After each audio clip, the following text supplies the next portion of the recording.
മിശിഹായിലേറ്റവും സ്നേഹമുള്ളവരെ, നോമ്പിൻ്റെ 27-ാം ദിവസത്തിലേക്ക് സ്നേഹപൂർവ്വം സ്വാഗതം.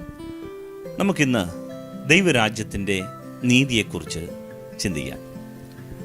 നീതി അഷ്ടസൗഭാഗ്യങ്ങളിൽ ഏറ്റവും പ്രധാനപ്പെട്ടതായ ഒരു സൗഭാഗ്യമായിട്ടാണ് ഇത് മത്തായി ശ്ലീഹ പഠിപ്പിക്കുന്നത്.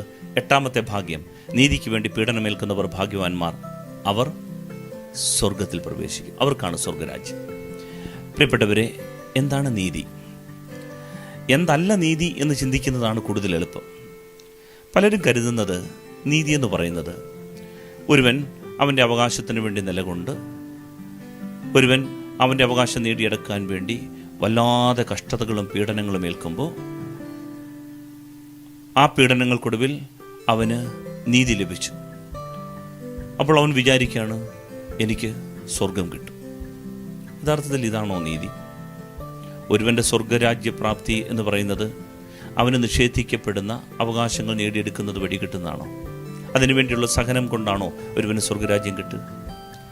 ഇതല്ല സുവിശേഷാത്മകമായ നീതി എന്ന് പറഞ്ഞാൽ, ഞാൻ എനിക്ക് വേണ്ടി തന്നെ നിലകൊണ്ട് എൻ്റെ പ്രശ്നങ്ങൾക്ക് വേണ്ടി ഇറങ്ങി പുറപ്പെട്ട് വാങ്ങിച്ചു കിട്ടുന്ന അടി, നേടിയെടുക്കുന്ന സഹനം, അതുവഴി എനിക്ക് കിട്ടുന്ന സ്വർഗഭാഗ്യം, ഇതല്ല സ്വർഗരാജ്യത്തിൻ്റെ നീതി. നീതിക്ക് വേണ്ടി പീഡനമേൽക്കുന്നവർ ഭാഗ്യവാന്മാർ എന്ന് അഷ്ടസൗഭാഗ്യങ്ങളിൽ പറയുമ്പോൾ യഥാർത്ഥത്തിൽ സുവിശേഷം അർത്ഥമാക്കുന്നത് വേറൊരു കാര്യമാണ്. എന്താണ് നീതി? ഈ വാക്ക് വളരെ പ്രധാനപ്പെട്ടതാണ് ബൈബിളിൽ. കാരണം മത്തായി ശ്ലീഹയുടെ സുവിശേഷത്തിൽ ഈശോ ഉച്ചരിക്കുന്ന ആദ്യത്തെ വാക്കുകളിലൊന്നാണ് നീതി. ആദ്യത്തെ സംസാരം സർവ്വനീതിയെക്കുറിച്ചാണ്. യോഹന്നാൻ സ്നാപകൻ്റെ മുൻപിൽ സ്നാനത്തിന് വേണ്ടി വരുമ്പോൾ സ്നാപക യോഹന്നാൻ ചോദിക്കുന്നു, ഞാൻ നിന്നിൽ നിന്ന് സ്നാനം സ്വീകരിക്കേണ്ടിയിരിക്കെ നീ എൻ്റെ അടുത്തേക്ക് വരുന്നുവോ? ഉടനെ ഈശോ പറയുന്നുണ്ട്, ഇപ്പോൾ ഇത് അനുവദിക്കുക, അങ്ങനെ സർവ്വനീതിയും പൂർത്തീകരിക്കപ്പെടേണ്ടത് ഉചിതമാണ്. സർവ്വനീതിയും. അപ്പോൾ ഈശോയെ സംബന്ധിച്ചിടത്തോളം വളരെ പ്രധാനപ്പെട്ടതാണ് നീതി എന്നൊരു വാക്ക്. എന്താണ് ഈ സർവ്വനീതി? ഈ വാക്ക് വളരെ പ്രധാനപ്പെട്ടതായതുകൊണ്ടാണ് മത്തായി ശ്ലീഹ ഈശോ ഉച്ചരിക്കുന്ന ആദ്യത്തെ വാക്കായിട്ട് ഇതിനെ എഴുതി വച്ചിരിക്കുന്നത്. എന്താണത്? പ്രിയപ്പെട്ടവരെ, ദൈവത്തിൻ്റെ പദ്ധതി ഭൂമിയിൽ നടപ്പാക്കാൻ വേണ്ടി ഒരു മനുഷ്യൻ ഏറ്റെടുക്കുന്ന സഹനം. സർവ്വനീതി എന്ന് പറയുമ്പോൾ ദൈവത്തിൻ്റെ പദ്ധതി, ദൈവത്തിന് മനുഷ്യനെക്കുറിച്ചൊരു പദ്ധതിയുണ്ട്. ദൈവത്തിന് മനുഷ്യൻ്റെ രക്ഷയെക്കുറിച്ചൊരു പദ്ധതിയുണ്ട്. ഈ പദ്ധതിയാണ് യഥാർത്ഥത്തിൽ നീതി എന്ന് പറയുന്നത്. ദൈവനീതി എന്ന് പറയുന്നത് ദൈവത്തിൻ്റെ ഈ പദ്ധതി, മനുഷ്യരക്ഷയെക്കുറിച്ചുള്ള ദൈവത്തിൻ്റെ പദ്ധതി മനുഷ്യൻ അറിയുക, അതിനുവേണ്ടി ഞാൻ എടുക്കുന്ന നിലപാടുകൾ, ആ നിലപാടുകൾക്ക് വേണ്ടി ഞാൻ സഹിക്കുന്ന പീഡനങ്ങൾ, അപ്പോഴാണ് ദൈവരാജ്യം, സ്വർഗരാജ്യം എനിക്ക് ഉറപ്പാകുക. അല്ലാതെ എൻ്റെ അവകാശങ്ങൾ നേടിയെടുക്കാനുള്ള സഹനങ്ങളുടെ പേരല്ല അത്. പ്രിയപ്പെട്ടവരെ, അങ്ങനെയെങ്കിൽ നമ്മൾ ഈ നീതിയെക്കുറിച്ച് മനസ്സിലാക്കേണ്ടത് നമ്മുടെ ജീവിതത്തിൽ സ്വർഗരാജ്യത്തോടുള്ള ബന്ധത്തിൽ ഈ നോമ്പുകാലം വളരെ പ്രധാനപ്പെട്ടതാണ്. നമുക്ക് മോശയെക്കുറിച്ചൊന്ന് ചിന്തിക്കാം. യഥാർത്ഥത്തിൽ മോശ 40 വർഷം ഈ ജനതയെ ഈജിപ്തിൻ്റെ അടിമത്തത്തിൽ നിന്ന് 430 വർഷം അടിമത്തത്തിലായിരുന്നൊരു ജനതയെ മോചിപ്പിച്ചുകൊണ്ട്, അത് നിസ്സാരപ്പെട്ടൊരു ജനതയല്ല. ചിലർ പറയുന്നു 6 ലക്ഷം പേർ, ചിലർ പറയുന്നു 60,000 പേർ. ഏതായാലും ഈ 60,000 എന്നുള്ളൊരു സംഖ്യ നമുക്ക് എടുക്കാം. 60,000-ഓളം ആളുകളെ ഈ മരുഭൂമിയിലൂടെ, സൂപ്പർ മാർക്കറ്റുകളില്ല, ചന്തയില്ല, ഭക്ഷണ സാധനങ്ങൾ വാങ്ങിക്കാൻ ഇടമില്ല, വെള്ളമില്ല, യൂണിവേഴ്സിറ്റികളില്ല, സ്കൂളുകളില്ല, ആശുപത്രികളില്ല, ഈ മരുഭൂമിയിലൂടെ ഈ ജനതയെ ഇത്രയും വഹിച്ചുകൊണ്ട് ഈ ജനതയെ ഈ മരുഭൂമിയിലൂടെ മോശ കൊണ്ടുവന്നു. അപ്പോഴെല്ലാം ഈ ജനത പാപം ചെയ്തു. പ്രിയപ്പെട്ടവരെ, ജനം പാപം ചെയ്യുമ്പോഴെല്ലാം ദൈവത്തിന് ഈ ജനതയെ രക്ഷിക്കാൻ ഒരു രക്ഷാപദ്ധതിയുണ്ട്. പക്ഷേ നീതിക്ക് പകരം ദൈവത്തിൻ്റെ നീതി എന്ന് പറയുന്നത്, നീതി പൂർത്തീകരിക്കുക എന്ന് പറയുന്നത്, പാപത്തിന് പകരം ശിക്ഷയുണ്ട്. അപ്പോൾ എപ്പോഴൊക്കെ ദൈവം ഈ ജനതയെ പാപത്തിന് വിട്ടുകൊടുത്തുവോ, ശിക്ഷയ്ക്ക് വിട്ടുകൊടുത്തു, അപ്പോഴെല്ലാം മോശ എന്ത് ചെയ്തു? മോശ ചെന്നിട്ട് ദൈവത്തിനും ജനത്തിനും ഇടയിൽ നിന്നുകൊണ്ട് പറയുകയാണ്, ദൈവമേ, ഈ ജനതയെ നീ ശിക്ഷിക്കരുത്, ഈ ജനതയോട് കോപിക്കരുത്, ഈ ജനതയെ നീ ഈ ശിക്ഷയ്ക്ക് വിട്ടുകൊടുക്കരുത്, നശിപ്പിക്കരുത്, കത്തിച്ച് കളയരുത്. ഉടനെ ദൈവം എന്ത് ചെയ്യുമെന്നറിയാമോ? ഈ പാപമെല്ലാം മോശയുടെ ചുമലിലേക്ക് വെച്ചു കൊടുക്കും.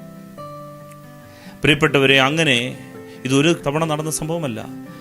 ഈ യാത്രക്കിടയിലെല്ലാം ജനം പാപം ചെയ്യുമ്പോൾ അപ്പോഴെല്ലാം മധ്യസ്ഥനായിട്ട് മോശ കരങ്ങൾ ഉയർത്തും. അപ്പോഴെല്ലാം ദൈവം എന്ത് ചെയ്യും? ഈ ജനത്തിൻ്റെ പാപമെല്ലാം മോശയുടെ ചുമലിലേക്ക് വെച്ചു കൊടുക്കും. അങ്ങനെ ഒടുവിൽ മോശ ഒരു പാപക്കൂമ്പാരമായി മാറി. മോശ പാപത്തിൻ്റെ ഒരു വലിയ മലയായി മാറി. അങ്ങനെ മാറിയ മോശ വാഗ്ദത്ത നാട്ടിൽ പ്രവേശിക്കാൻ ഇടവന്നില്ല. മോശ സഹനമേറ്റെടുത്തു.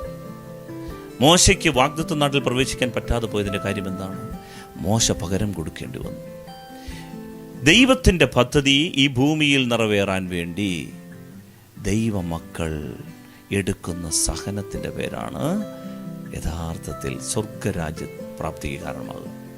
ഈ ഭൂമിയിൽ നമുക്കൊരു പക്ഷെന്നുണ്ടെങ്കിൽ ഈ ഭൂമിയുടെ വാഗ്ദാനങ്ങളൊന്നും നടക്കില്ല. ഈ ഭൂമിയിലെ ഇഷ്ടങ്ങളൊന്നും നടന്നു കിട്ടില്ല. നമ്മുടെ ജീവിതം ബലി കഴിക്കേണ്ടി വരും, നമ്മൾ ബലിയാത്മാക്കളാകേണ്ടി വരും. പക്ഷേ ഈ സഹനമുണ്ടല്ലോ, നമ്മൾ യഥാർത്ഥത്തിൽ സ്വർഗരാജ്യത്തിലെത്തിക്കും. ഈശോ യഥാർത്ഥത്തിൽ അങ്ങനെയല്ലേ ചെയ്തത്? ഈശോ പറയുകയാണ് സ്നാപക യോഹന്നാനോട്, ഈ ജനത്തിൻ്റെ പാപങ്ങൾ മുഴുവൻ നീ എൻ്റെ ചുമലിലേക്ക് വെക്ക്. സ്നാപകൻ്റെ മുമ്പിൽ മുട്ടുമടക്കി ഈശോ പറയുകയാണ്, ഈ ജനത്തിൻ്റെ പാപങ്ങൾ മുഴുവനും എൻ്റെ ചുമലിലേക്ക് വെക്ക്.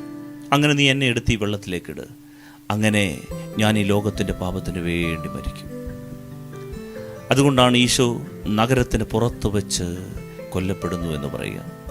അവനും വാഗ്ദത്ത നാട്ടിൽ പ്രവേശിച്ചില്ല എന്നുള്ള ഒരു സൂചനയാണത്. ഈ ഭൂമിയിലെ എല്ലാ സൗഭാഗ്യങ്ങളും ഈശോയ്ക്ക് നിഷേധിക്കപ്പെട്ടു. കാരണം നമുക്ക് വേണ്ടിയാണ് അവൻ മരിച്ചത്. പ്രിയപ്പെട്ടവരെ, ഇതാണ് സർവ്വനീതി. ദൈവത്തിൻ്റെ രക്ഷ ഈ ഭൂമിയിൽ കൊണ്ടുവരാൻ വേണ്ടി ഒരു ദൈവ പൈതൽ സഹിക്കുന്ന സഹനം. അങ്ങനെയാണ് സ്വർഗരാജ്യം ഈ ഭൂമിയിൽ കൊണ്ടുവരാൻ പറ്റുക. പ്രിയമുള്ളവരെ, അങ്ങനെയെങ്കിൽ ഈ സർവ്വനീതി, ദൈവത്തിൻ്റെ നീതി ഈ ഭൂമിയിലേക്ക്, മനുഷ്യൻ്റെ ഇടയിലേക്ക് ദൈവത്തിൻ്റെ രക്ഷാപദ്ധതി കൊണ്ടുവരുവാൻ ഞാനും നിങ്ങളും ചില സഹനങ്ങൾ ഏറ്റെടുക്കണം. നീതിക്ക് വേണ്ടി പീഡനമേൽക്കണം. ഈ ഭൂമിയിൽ സ്വർഗത്തിൻ്റെ മൂല്യങ്ങൾ കൊണ്ടുവരാൻ വേണ്ടി ത്യാഗമെടുക്കണം. അപ്പോൾ നമുക്ക് സ്വർഗരാജ്യം. അപ്പോൾ അവനും രക്ഷപ്പെടും, നമ്മളും രക്ഷപ്പെടും. ഇതാണ് എന്നെക്കുറിച്ചുള്ള, നിന്നെക്കുറിച്ചുള്ള സ്വർഗത്തിൻ്റെ പദ്ധതി. നോമ്പെടുത്ത് പ്രാർത്ഥിക്കുന്ന ദൈവ പൈതലെ, നിന്നിൽ നിന്ന് ദൈവം ആഗ്രഹിക്കുന്നത് നീതിമാനായൊരു മനുഷ്യനായി ഉയരുക എന്നുള്ളതാണ്. വിശുദ്ധനായ യൗസേപ്പ് പിതാവ് അങ്ങനെയല്ലേ തൻ്റെ ഇഷ്ടങ്ങളെ മുഴുവനും ബലി കഴിച്ചു. എന്തിനു വേണ്ടി? സ്വർഗരാജ്യത്തിന് വേണ്ടി. പരിശുദ്ധ അമ്മ തൻ്റെ ഇഷ്ടങ്ങളെ മുഴുവൻ ബലി കഴിപ്പിച്ചു. എന്തിനു വേണ്ടി? സ്വർഗരാജ്യത്തിന് വേണ്ടി. പ്രിയപ്പെട്ടവരെ, എല്ലാ വിശുദ്ധരും ഇതാണ് കാണിച്ചു തരിക. നമ്മൾ സഹനങ്ങൾ ഏൽക്കുക നീതിക്ക് വേണ്ടി. നീതിക്ക് വേണ്ടി പീഡനമേൽക്കുന്നവർ ഭാഗ്യവാന്മാർ, അവർ സ്വർഗത്തിൽ പ്രവേശിക്കും. പിതാവിൻ്റെയും പുത്രൻ്റെയും ജീവനുള്ള പരിശുദ്ധാത്മാവിൻ്റെയും നാമത്തിൽ.